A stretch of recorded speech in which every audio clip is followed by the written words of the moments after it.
le podcast où toutes les marques du collectif racontent leur histoire. Alors, aujourd'hui, j'ai le plaisir d'accueillir Atelier Loupiote. Salut Maxime. Salut Maxence. Merci beaucoup d'avoir accepté l'invitation.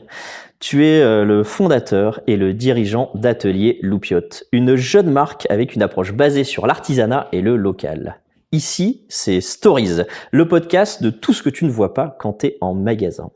On va tout de suite plonger dans l'histoire de Maxime. Toi qui nous écoutes, tu vas imaginer que tu te trouves dans un magasin. Tu es face à un luminaire en bois, pas comme les autres. Plutôt pas mal, intrigué, tu t'es arrêté, il t'a tapé dans l'œil. Tu crois tout voir, mais il y a quelque chose que tu ne vois pas. Maxime, bonjour. Si ta lampe pouvait raconter votre histoire, qu'est-ce qu'elle dirait ? Eh ben, elle dirait beaucoup de choses. Elle dirait que elle est née d'un projet qui souhaite rendre le luminaire français accessible. En fait, cette histoire, elle part d'un constat qui est que 90% des luminaires vendus en France sont d'origine importée. Et donc nous, chez Loupiote, on critique pas du tout ça. Simplement, on est dans l'action. Donc on s'est attelé à proposer une alternative à ça. C'est donc de faire des luminaires qui soient made in France, avec des matériaux sourcés localement, certifiés. Voilà. Est-ce qu'il y a une anecdote dans toute votre histoire, donc ça fait maintenant 4 ans que vous œuvrez pour cette forme de commerce, est-ce qu'il y a une anecdote sympa d'un client dont tu te souviens, d'un commentaire On en a beaucoup, puisqu'on est sur les réseaux, donc chaque publication, on a des retours.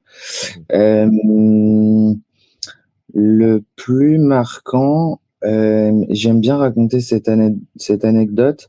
C'est en fait, à la base, donc j'ai raconté la mission, tout ça.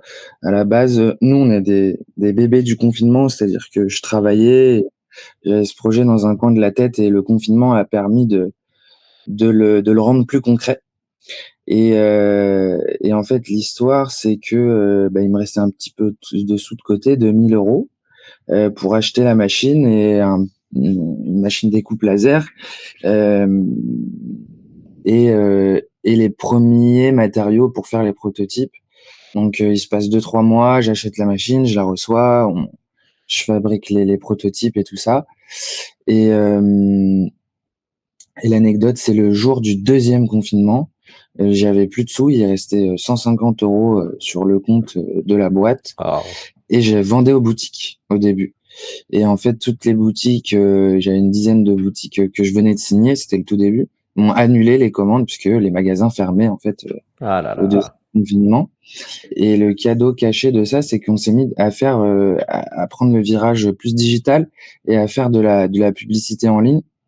Et en fait, c'est ça qui est vraiment le début de l'aventure, et le plus gros retour que j'ai eu, c'est celui-là. C'est un jour dont je me souviendrai toujours. On a mis 40 € de budget sponsorisé sur les réseaux sociaux, sur Facebook.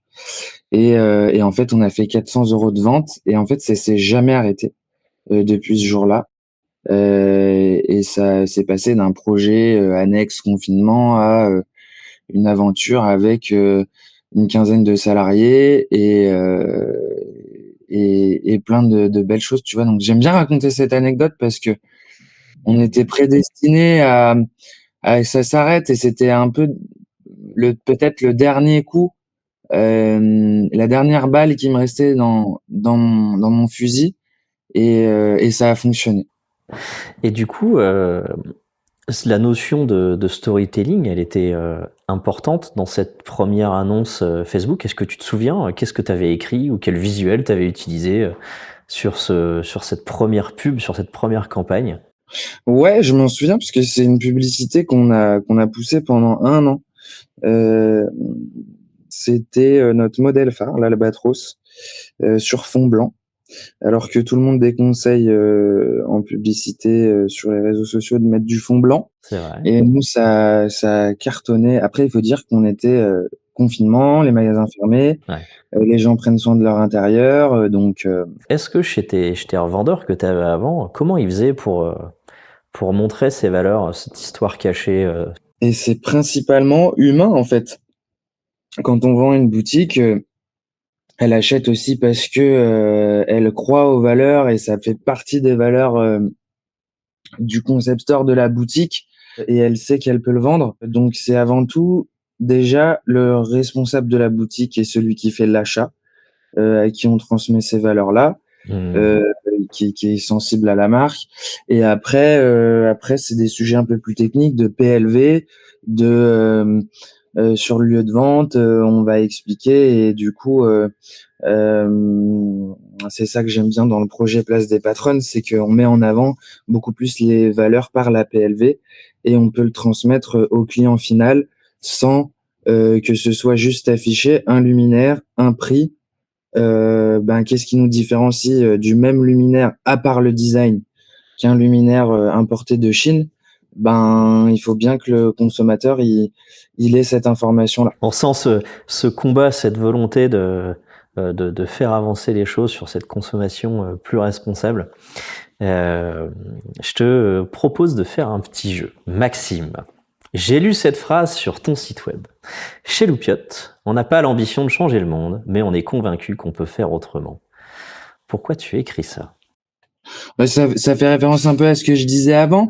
Nous, on critique pas le mode de consommation en particulier. Là, on est dans le luminaire, même si c'est des valeurs que je porte à plus large échelle. On critique pas ce qui est fait aujourd'hui. Simplement, nous, on se positionne en tant qu'acteur du changement de la relocalisation de la filière d'éclairage en France. Et donc, on est dans l'action et on essaie de proposer sans être bien pensant et dire des choses qui sont assez évidentes, d'être dans l'action et d'apporter de la valeur aux consommateurs et qu'il y ait un échange transactionnel qui soit fait, qui montre que et qui prouve que on peut le faire sans forcément des subventions, sans forcément C'est possible, quoi. voilà, montrer que c'est possible. Nous, on veut être l'exemple de ça. Alors, on se verticalise sur le luminaire parce que c'est quand même un sujet d'importation important, mais c'est plus large que ça. Bah écoute, changeons le monde. C'est justement le thème de la question qui arrive. Et là, je vais te proposer de faire appel à ton imaginaire. Nous sommes en 2054, 30 ans. Jour pour jour, après ton passage dans le podcast Stories, il s'est passé tellement de choses ces 30 dernières années. Beaucoup de choses ont changé aujourd'hui, et le commerce physique en particulier. Cette industrie a connu l'une des plus grandes crises de son histoire. Faillite en chaîne, fermeture, des centres commerciaux qui se sont vidés, des centres-villes aussi. Et puis, tout a changé.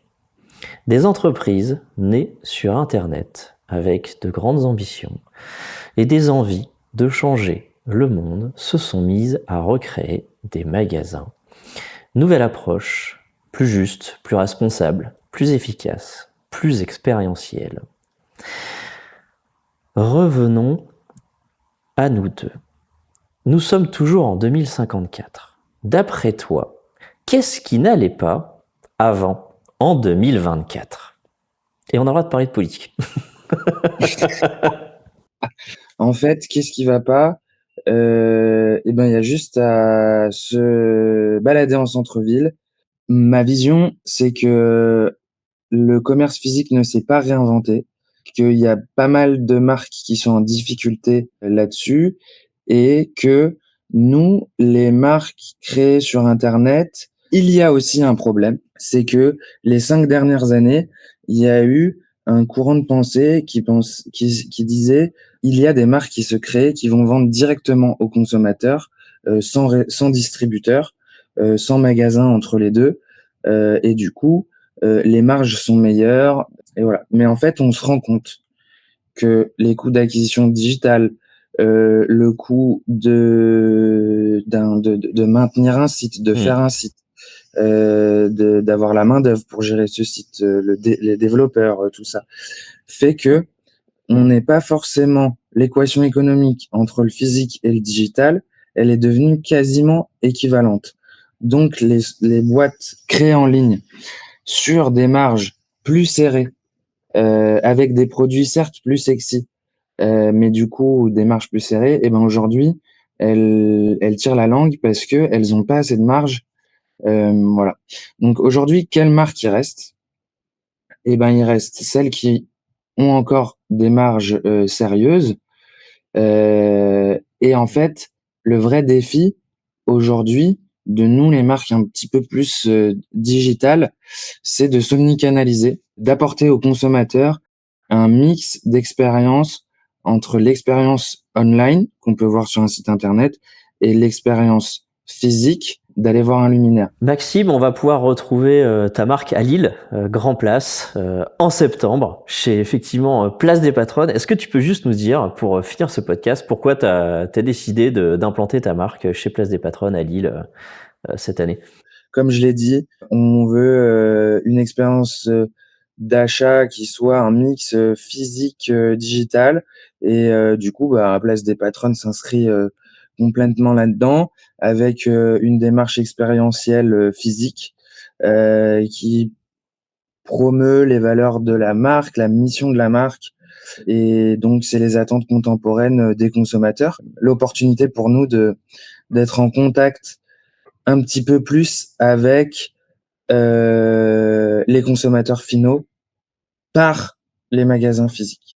Ça marche. Bah écoute Maxime, j'ai cru pour finir comprendre que tu serais peut-être de passage sur l'île. Alors si vous nous écoutez, sachez que vous pouvez aussi nous suivre sur Instagram et sur YouTube et je vous annoncerai la date de passage de Maxime en boutique. Comme ça, si vous voulez venir le saluer, eh bien je pense qu'il en sera ravi. Qu'en penses-tu Maxime? Évidemment, évidemment que j'en serais ravi.